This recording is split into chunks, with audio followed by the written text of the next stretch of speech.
Jaise drishti, vaise shrishti. The dilemma is that most of us, our vision is so narrow. Our perspective is so narrow. It's rooted on the basis of what we see with these two eyes. Open this divine eye so that I can really see. Not just shapes and forms, not just color, not just separation.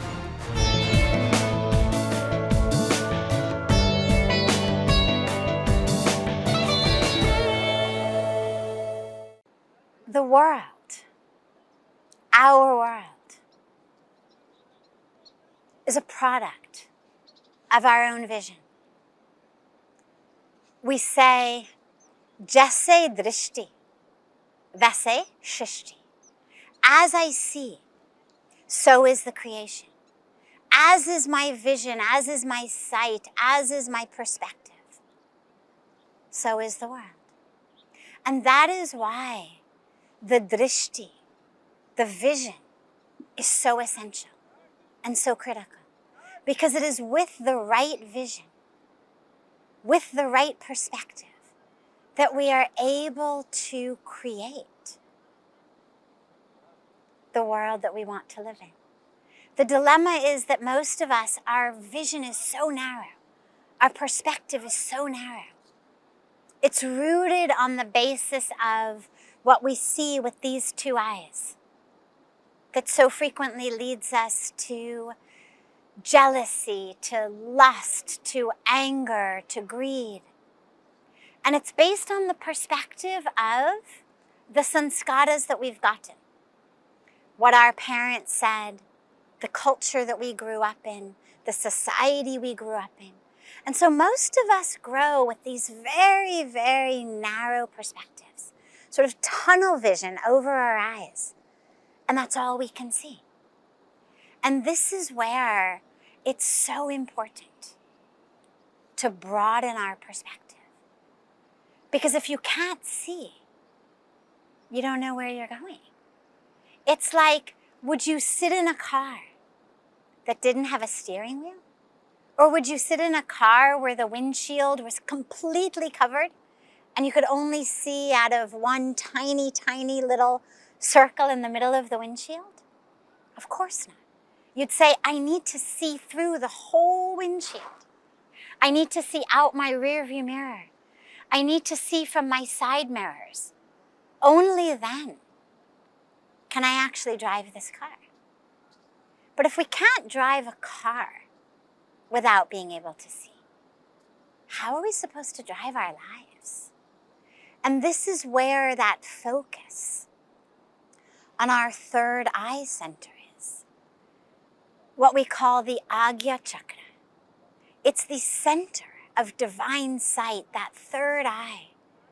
And it's why we put the tilak there, to remind us, hey God, hey divine energy, experience, power.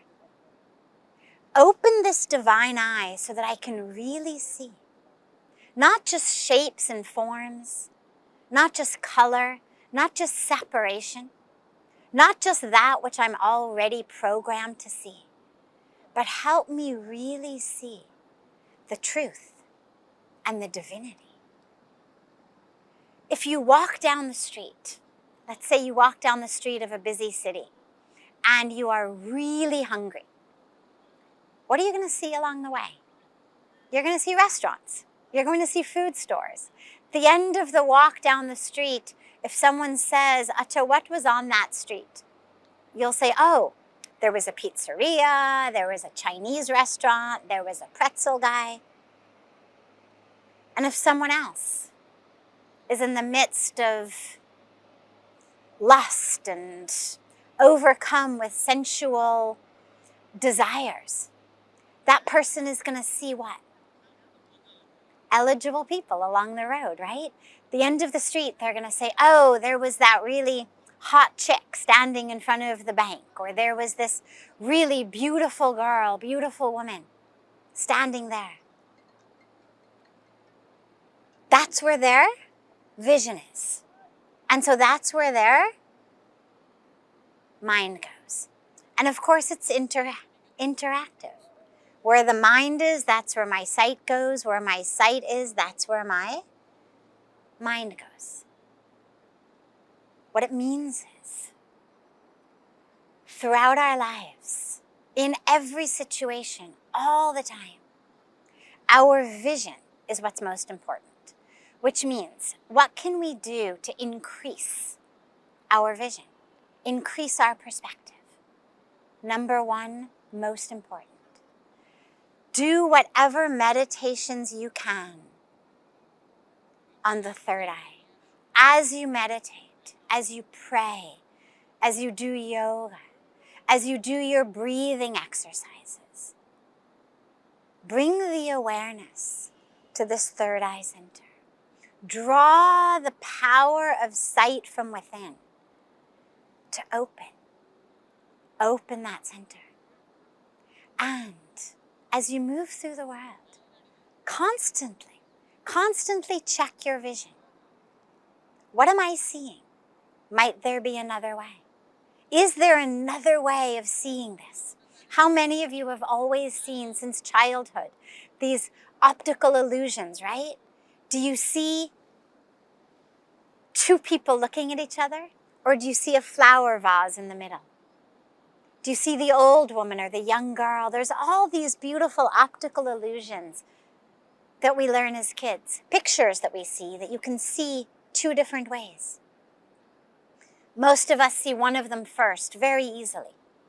Then it takes a little while to see the other one.